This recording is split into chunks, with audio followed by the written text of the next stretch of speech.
कसं काय म्हणते बरेच असं मग आता सकाळी सकाळी उठलो आहे, तयारी वगैरे केलो आणि आम्ही जातो तो मालवणाक. तर मालवणाक जाताना ह्या ग्राउंड दिसतं बॉक्स टाईपचा, आता पण मस्त केलं नाही. आणि कांजळगावात पण मॅचेस सुरू आहेत. कांजळगाव प्रीमियर लीग आज त्यांची टीम पण जिंकली आहे. तर त्यामुळे जराशी मॅची बघलो आणि आम्ही निघालो मालवणाक जाऊ.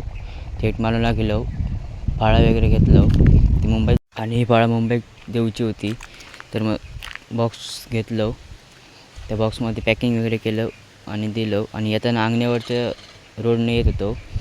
तर येताना हे घोडं दिसलं बघा, एकदम भारी आहे, सफेद कलरचं होतं.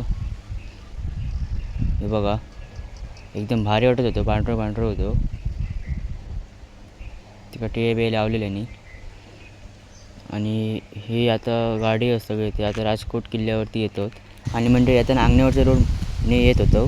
तर खूप असा ऊन लागत होता. अंगण्यावरच्या जत्रेची तयारी आपण बघू शकता इथे. खूप अशी मोठ्या प्रमाणात तयारी सुरू आहे. आणि येताना आमका आंब्याची झाडं दिसली. आणि मंडळी आम्ही येलो आता अंगणेवाडीत. तर तुम्ही बघू शकता जत्रेची किती मोठ्या प्रमाणात तयारी सुरू होती. तिन्ही साईडने म्हणजे मालवण कणकवली साईडने पण तिकडे पण खूप मोठ्या प्रमाणात तयारी सुरू आहे. इथे तुम्ही बघू शकता राईंग आपल्या आई वराडी देवीच्या जत्रेची खूप मोठ्या प्रमाणात राईंगी लावलेली आहे आणि दरवर्षीच असतं. हे तुम्ही बघू शकता. या खालच्या साईडची आपले सगळे पाळणे वगैरे असतात, झोपाळे पाळणे वगैरे नवीन नवीन काय काय येतं. तर यावर्षी बघूया काय येतात. खूप अशी मोठ्या प्रमाणात थंय गर्दी पण होती आज. एक ओटी भरू घेतात आणि कलश बघा किती भारी वाटतं तो. बघा तयारी सुरू आहे. तर मंडळी तुम्ही पण यावा, या जत्रेक लाखोनी भाविक येतात. तर मंडळी या जत्रेक तुम्ही पण यावा, खूप अशी मोठ्या प्रमाणात जत्रा असतं ही. मंडळी या वरच्या रस्त्याक पण गर्दी असतं, खूप असे मोठे रील स्टार वगैरे येतात.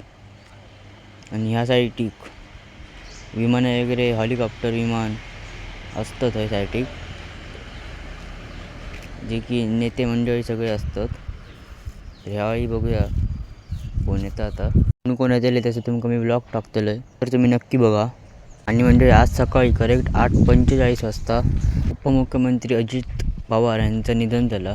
आणि त्यांच्यासोबत असणारे मुंबई पोलीस VP जाधव यांचं पण निधन झालं.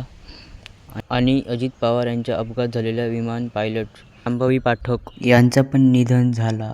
तर म्हणजे आजचं ब्लॉग एवढंच.